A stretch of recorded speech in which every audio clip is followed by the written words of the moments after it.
Welcome to Tripura Info News Update. Youths from the state are missing while traveling in Sikkim.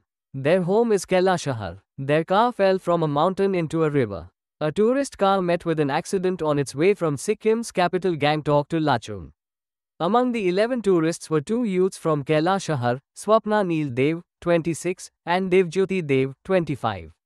Opposition leader Jitendra Chaudhary met Devjyoti Dev's family in Kailashahar today. The Sikkim administration has been carrying out rescue operations since the tragic accident.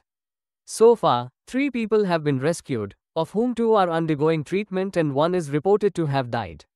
Rescue operations are underway so far, but although 3 people have been found, the remaining 8 are still missing. Listen what Lob Jiten Chaudhary said about the tragedy. শুনলাম এই বিশ্বরূপের কাছ থেকে গতকাল যে একটা গাড়ি সিকিমে north সিকিমে অ্যাক্সিডেন্ট হয়েছে, তিস্তাতে পড়ে গিয়েছিল। এতে এই বাড়িরও একটা ছেলে এবং তার বন্ধু বলে শহরেরই দুজনও আছে। তো আমাকে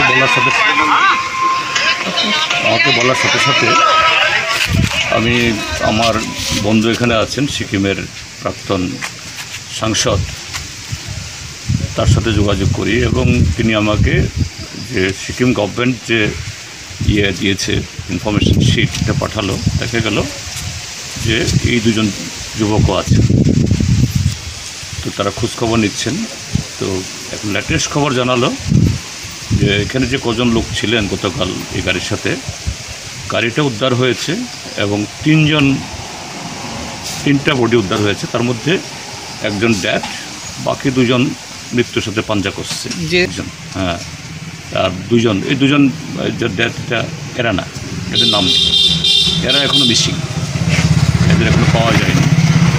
তো উদ্ধারকারী দল তারা গতকাল থেকেই ইয়েতে আছে, কিন্তু প্রচণ্ড বৃষ্টি হচ্ছে আর তিস্তা জল বেড়ে গেছে, প্রচণ্ড খরস্রোতা, একটু অসুবিধা হচ্ছে। তো এই অবস্থায় এরা বলছে যে এরকম একটা ভালো খবর পেলেই তারা জানাবে। আমরা আশা নিয়ে থাকতে হবে আমাদেরকে, হয়তোবা তারাও জীবিতভাবে গাড়ি থেকে বেরিয়ে ছিটকে গিয়ে কোথাও এই এর মধ্যে খাদের মধ্যে দাঁড়িয়ে আছে, এরকম আশা নিয়ে থাকবো আমরা। Subscribe to Tripura Info and press the bell icon so that you never miss any latest updates and news on Tripura.